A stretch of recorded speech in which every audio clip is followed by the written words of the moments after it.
आदित्यला खूप ताप असल्यामुळे त्याला भानच नव्हतं. आरोही त्याला नीट झोपवते, त्याच्या अंगावर ब्लँकेट टाकते. तसे तो डोळे उघडतो तर समोर त्याला आरोही दिसते आणि तो तिच्यावर जोरात ओरडत, "तू इथे माझ्या रूममध्ये काय करतेय?" त्याला नीट बोलता पण येत नव्हतं, पण तिच्यावर ओरडत होता. "आरोही, ही वेळ आता वाद घालायची नाहीये. तू त्याच्या बोलण्याकडे अजिबात लक्ष देऊ नको आणि काळजी घेणं तुझं कर्तव्य आहे. निदान बायको म्हणून नाही तर माणुसकीच्या नात्याने तुला त्यांची काळजी घ्यायची आहे." ती काही न बोलता बाहेर जाते. आदित्य विचार करत, "गेली बाबा." तोच ती पुन्हा येते. तसं तो तिच्याकडे रागाने पाहतो.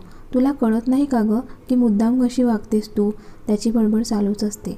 आरोही त्याच्या बोलण्याकडे अजिबात लक्ष देत नाही आणि त्याच्याजवळ जाऊन त्याच्या कपाळावर मीठ आणि पाण्याच्या पट्ट्या ठेवते. "अगं, तुझं काय सुरू आहे आणि हे कपाळावर काय ठेवते तू?" तो रागाने तिला विचारतो. ती त्याच्याकडे पाहत, "तुम्हाला शांत बसता येत नाही का? मगासपासून बडबड करत आहात. आता अजिबात बोलायचं नाही आणि शांत बसायचं." तरी तो काही ऐकत नाही आणि बोलतच असतो. ती त्याच्या तोंडावर हात ठेवते आणि त्याच्या डोळ्यात पाहत, "आजारी असताना निदान माणसाने शांत बसावं." तसं तो काही वेळासाठी तिच्या काळ्याशार डोळ्यात पाहण्यात गुंग होतो. तिच्या लक्षात येताच ती पटकन बाजूला होते आणि तिचं काम करत असते. मधून त्याच्या हाताला हात लावून अंग गरम आहे का चेक करत असते, पण त्याचं अंग चांगलंच तापलेलं असतं. ती खाली जाते आणि पप्पांना आवाज देते आणि आदित्यबद्दल सांगते. ते पटकन डॉक्टरांना बोलावतात. तोपर्यंत घरातील सगळे आदित्यच्या जवळ आलेले होते. आई त्याच्या डोक्यावरून हात फिरवत, "बाळा, तू ठीक आहेस ना? आणि अंग किती तापले आहे तुझे?" तोच डॉक्टर येतात आणि त्याला चेक करतात. डॉक्टर करुणाताईंकडे पाहत, "ते मी यायच्या आधी तुम्ही यांच्या कपाळावर मीठ आणि पाण्याच्या पट्ट्या ठेवल्यात. तापामध्ये असं केल्यामुळे ताप जास्त चढत नाही.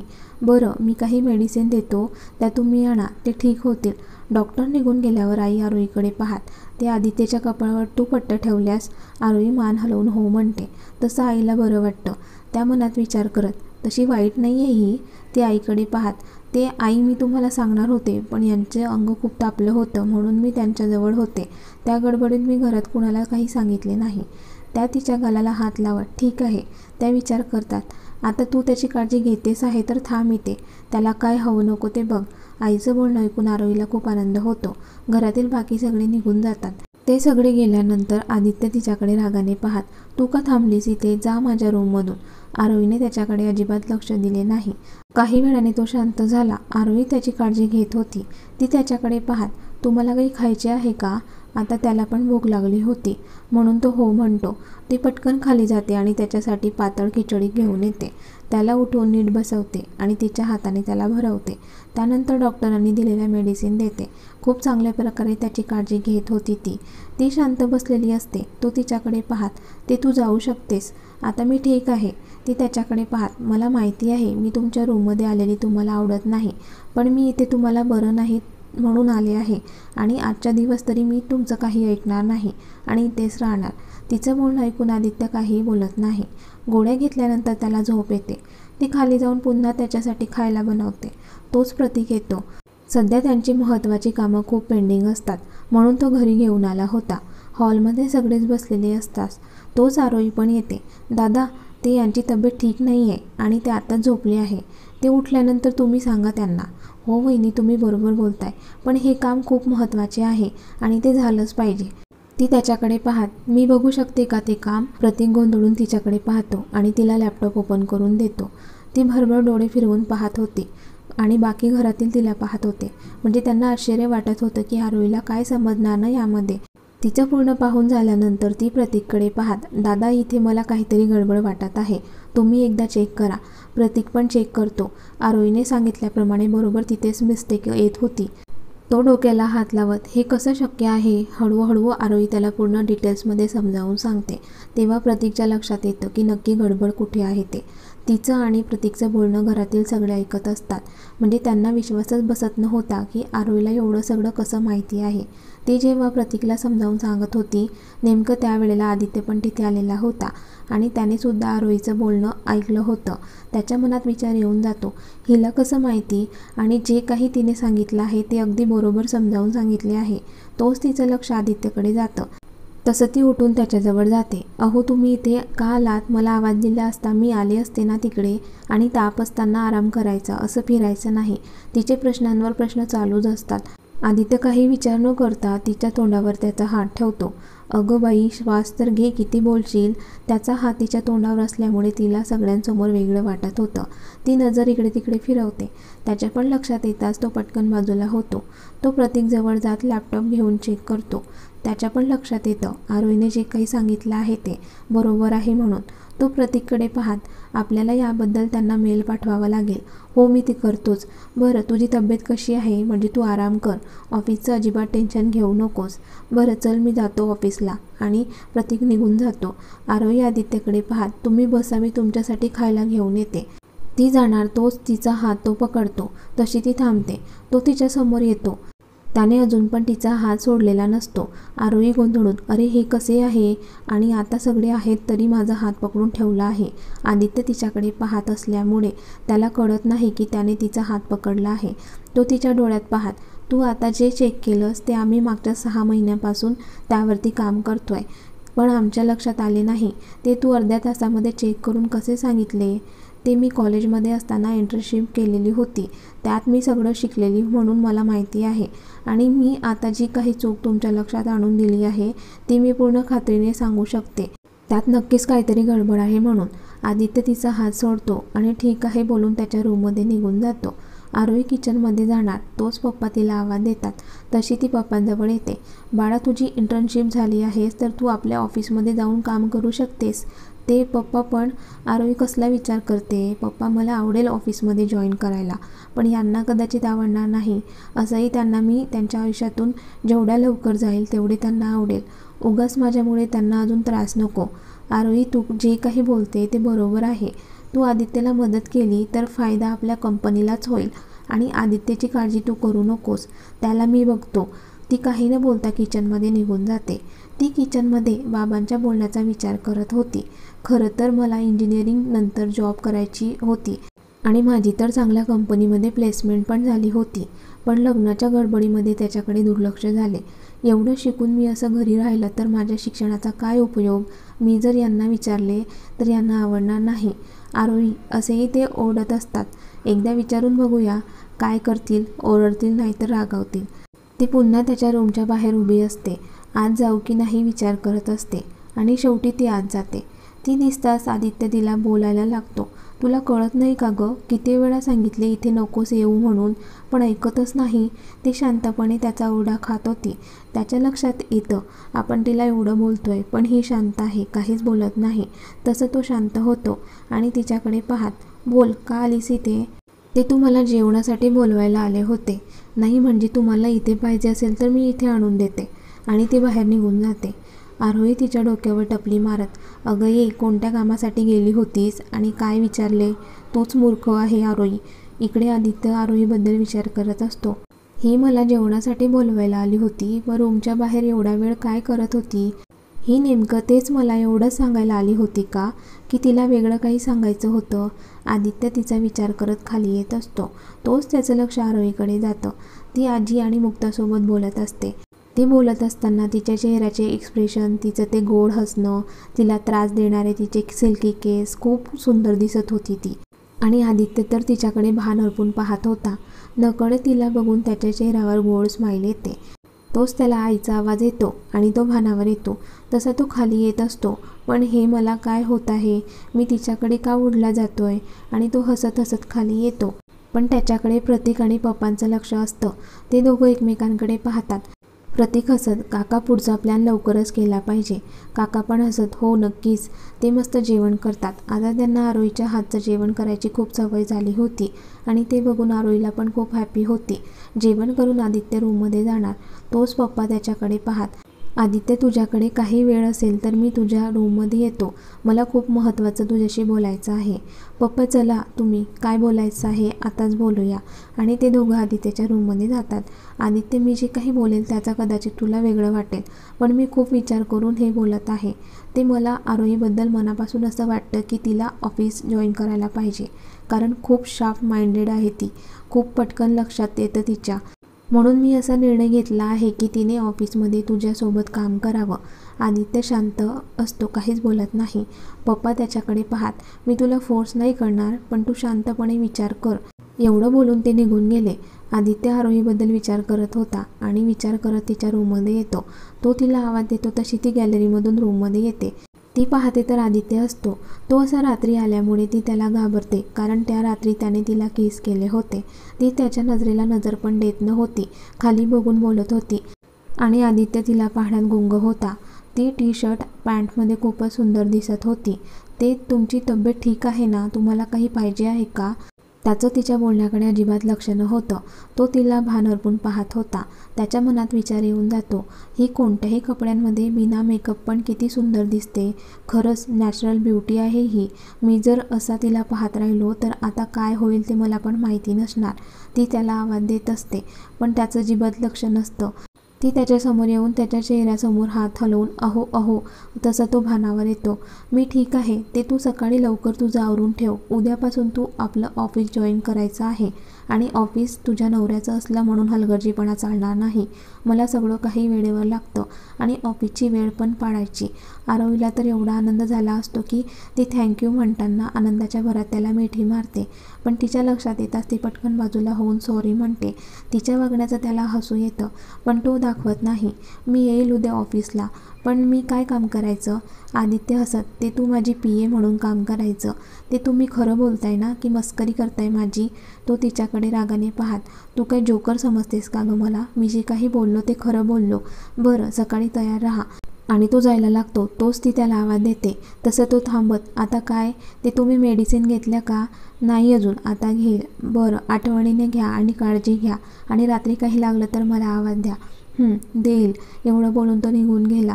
इकडे आरोही एवढी हॅपी होती की तिला उद्यापासून ऑफिसला जायचं आहे म्हणून, आणि आदित्य तिचा विचार करत होता.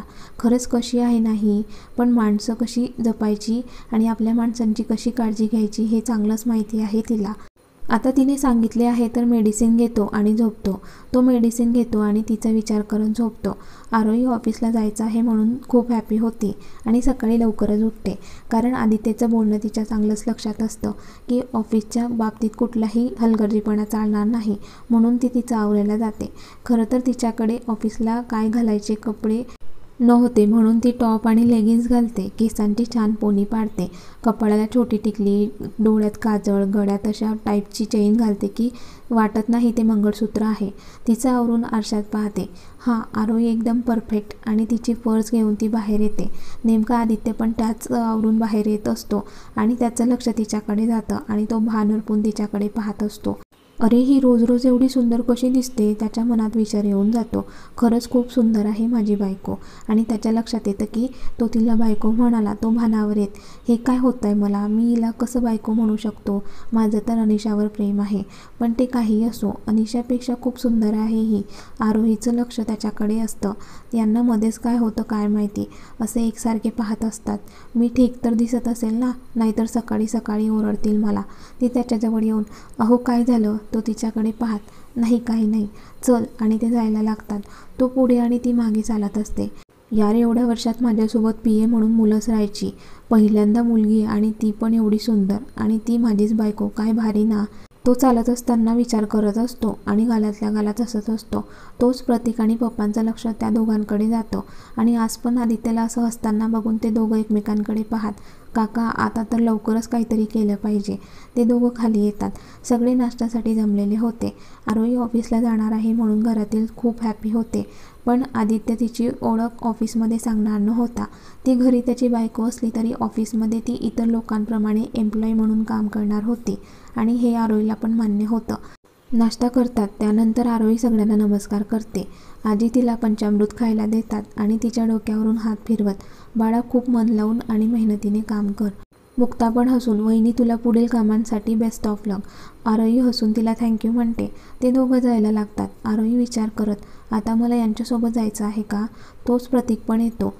ती प्रतीककडे पाहत, दादा मी तुमच्यासोबत येऊ का ऑफिसला? वहिनी मी आज क्लायंटला भेटायला जातोय, ऑफिसमध्ये जात नाहीये. तोच आदित्य तिला आवाज देतो. तसे ते दोघं तिकडे पाहतात. प्रतीक हसून, वहिनी जा, तुम्हाला आदित्य बोलवतोय. आता आरोहीला पण जाणं भाग होतं. ती प्रतीकला बाय बोलून निघून जाते. इकडे प्रतीक मुद्दाम क्लायंटचं नाव सांगतो म्हणजे त्या दोघांना सोबत जाता येईल. आज आदित्य स्वतः ड्राईव्ह करणार होता. आरोही जाऊन मागच्या सीटवर बसणार तोच आदित्य तिच्याकडे पाहत, मी तुमचा ड्रायव्हर नाही आहे. तशी ती पुढे जाऊन बसते. यांना तर प्रेमाने बोलताच येत नाही तेव्हा त्यांच्या कडक आवाजाची फायरिंग करत असतात. गाडीत दोघं शांतच असतात. आरोहीच्या हाताची चुडबुड चालू असते. आदित्य जरी ड्राईव्ह करत असला तरी त्याचं लक्ष तिच्याकडे असतं. नकळत का होईना पण आदित्यला समजतं तिला टेन्शन आले आहे ते. काही वेळाने ते ऑफिसला पोहोचतात. खूप मोठी काचाची बिल्डिंग असते. आरोही तर पाहतच राहते. बापरे, किती मोठं ऑफिस आहे यांचं. आणि आजपासून आरोही तुला इथे काम करायचं आहे. तो तिला अशा ठिकाणी उतरायला सांगतो की तिथे तिला कोणी पाहणार नाही. तो तिच्याकडे पाहत, तो थांब इथे मी आलोच. आणि तो कार पार्किंग करायला जातो. तो आल्यावर तिच्याकडे पाहत, आरोही अजिबात घाबरू नकोस, मेहनतीने तुझं काम कर, ओके. ती पण मान हलवून हो म्हणते. बरं चल आत. तो पुढे आणि ती त्याच्या मागे जात असते. त्याची एंट्री होताच एक एक करून त्याला ग्रीट करत होते. तो पण हसून गुड मॉर्निंग बोलत होता. पण त्यांचं लक्ष त्याच्या मागून येणाऱ्या आरोहीकडे असतं आणि ते विचार करत असतात, ही कोण आहे. तोच आदित्यचा आवाज येतो, या मिस आरोही महाजन आणि माझ्या नवीन PA. ओ, सरांची नवीन असिस्टंट आहे तर ही. आरोहीला माहिती होतं ऑफिसमध्ये ती आरोही महाजन आहे आणि घरी आरोही आदित्य चव्हाण. तोच प्रतीक पण त्याचं बोलणं ऐकत होता. तो आरोहीजवळ जाऊन, वहिनी, हा आदित्य आज तुमची ओळख आरोही महाजन करून देतोय ना. एक दिवस हाच आदित्य तुमची ओळख मिसेस आरोही आदित्य चव्हाण करून देईल. आता आरोहीला पण बरं वाटतं. ते दोघं बोलताना आदित्यला दिसतात आणि तो त्यांच्याकडे रागाने पाहत, बोलणं झालं असेल तर कामाला लागा. तसे दोघं बोलायचे थांबतात. ती आदित्यजवळ जात, सर मला काय काम करायचं आहे ते तुम्ही सांगितलेच नाही. मग कसं काय काम करणार मी. प्रतीक, तू आरोहीला काय काम करायचं आहे ते सांग. आणि तो त्याच्या केबिनमध्ये निघून जातो. प्रतीक आरोहीकडे पाहत, चला वहिनी मी समजावून सांगतो तुम्हाला. आणि ते दोघं प्रतीकच्या केबिनमध्ये जातात. प्रतीक तिला सगळं काही काम समजावून सांगत होता आणि ती पण मन लावून सगळं काही ऐकत होती. वहिनी जास्त टेन्शन घेऊ नका आणि काही वाटल्यास मला सांगा. हो दादा. आणि ती एक फाईल घेऊन आदित्यच्या केबिनजवळ येते आणि दरवाजाला टकटक करते. तसा त्याचा आवाज येतो कम इन. तशी आरोही आतमध्ये जाते आणि त्याला पूर्ण दिवसाचं शेड्यूल सांगते. आणि सर, आज खूप महत्त्वाची मीटिंग आहे राघव भटसोबत. हे नाव वाचताच ती शांत होते कारण तिच्या भावाचं नाव पण राघव असतं. तिला जास्त काही आठवत नाही पण त्याचं नाव चांगलंच लक्षात असतं. आदित्य तिला काहीतरी विचारत असतो पण तिचं लक्ष नसतं कारण ती राघव भटबद्दल विचार करत असते. तो जोराने ओरडत, मिस आरोही. तशी ती भानावर येत सॉरी म्हणते. तिच्याकडे रागाने पाहत, हे काय अजून आज पहिला दिवस आहे आणि मी तुम्हाला आवाज देतोय आणि तुमचं लक्ष नाही आहे. असं चालणार नाही. आज तुमचा पहिला दिवस आहे म्हणून सोडतो पण यापुढे काहीही चालणार नाही. कामाच्या वेळेला काम करायचं. ती खाली बघून, सॉरी सर, यापुढे असं काही होणार नाही.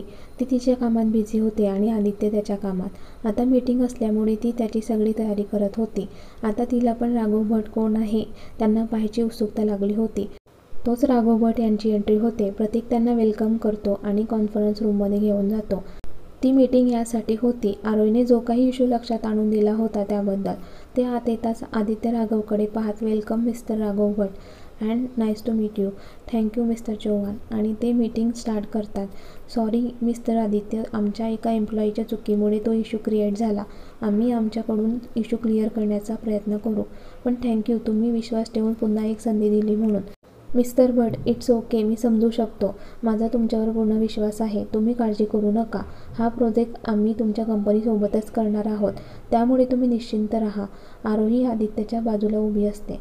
आदित्य तिच्याकडे पाहतो आणि ती फाईल राघव यांना द्यायला सांगतो. राघव ती फाईल घेतो. तोच त्याचं लक्ष तिच्या हातावर जन्मताच खून असलेल्या तुळशीच्या पानाच्या आकाराच्या तांबूस रंगाच्या डागाकडे जातं. तो एकदम शॉक होतो पण तिच्या आवाजाने तो भानावर येतो आणि ती फाईल घेतो आणि चेक करतो. फाईल चेक करत असताना तो आरोहीकडे पाहत, तुम्ही. आरोही हसत, हॅलो सर, मी आरोही महाजन, आदित्य सरांची नवीन असिस्टंट. राघव पण तिच्याकडे पाहत हॅलो बोलतो.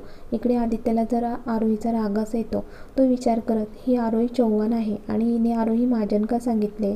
मिस्टर आदित्य, मला अर्जंट निघावं लागेल. एका क्लायंटला भेटायला जायचं आहे. मिस्टर राघव, अर्जंट नसेल तर आपण सोबत लंच केला असता. नाही नाही मिस्टर आदित्य, खूप अर्जंट आहे, गेलंच पाहिजे. आणि राघव निघून जातो. आदित्य आणि आरोही पण बाहेर येतात. आदित्य तिच्याकडे पाहत माझ्या केबिनमध्ये ये. ती त्याच्या मागे त्याच्या केबिनमध्ये जाते. ते आत येताच आदित्य तिचा हात पकडून तिला भिंतीला टेकवून तिच्याकडे रागाने पाहत असतो. आरोहीला तर काहीच कळत नव्हतं. आता मी काय केले की हे एवढे चिडले? तो तिच्या डोळ्यात पाहत तिला तिचं नाव विचारतो. ती गोंधळून, हे असे काय आहे? यांना माझे नाव माहिती आहे तरी असं का विचारताय? तोच त्याचा आवाज येतो. सांगते ना तुझं नाव, आरोही महाजन. तो पुन्हा दोनदा तिला नाव विचारतो. ती आरोही महाजनच सांगते. तुझं लग्न झालं आहे ना, मग तुझ्या नवऱ्याचं नाव काय आहे? आदित्य चव्हाण. मग तुझं पूर्ण नाव काय असायला पाहिजे? आरोही आदित्य चव्हाण, बरोबर ना? मग तू त्या राघव भटला आरोही महाजन अशी का ओळख करून दिली? ती पण न घाबरता त्याच्या डोळ्यात पाहत, सर सकाळी तुम्हीच माझी ओळख आरोही महाजन म्हणून करून दिली. मी पण तेच केलं. यात माझं काय चुकलं? तिचं बोलणं ऐकून त्याला आठवतं की सकाळी त्यानेच तिची ओळख आरोही महाजन करून दिली होती. तो काही न बोलता त्याच्या चेअरवर जाऊन बसतो आणि तिच्याकडे रागाने पाहत, जा तुझं काम कर. तशी ती पण निघून जाते. आदित्य रागात, मी का तिची ओळख आरोही महाजन करून दिली? ती तर मिसेस आरोही आदित्य चव्हाण आहे. त्याला त्याच्या खूप राग येत होता. इकडे आरोही पण त्याच्याबद्दल विचार करत असते. यांना समजणं म्हणजे खूप डेंजर आहे. स्वतः महाजन सांगतात आणि मला जाब विचारतात महाजन का सांगितले म्हणून. ते दोघं त्यांच्या कामात बिझी होतात. आदित्यला आरोही आवडत असेल का? राघव भट कोण असेल बघूया पुढील भागात. आणि कथेचा हा भाग कसा वाटला कमेंट्स करून नक्की कळवा. आणि व्हिडिओला लाईक, शेअर आणि लाईव्ह मराठी स्टोरी चॅनलला सबस्क्राईब करायला विसरू नका. धन्यवाद.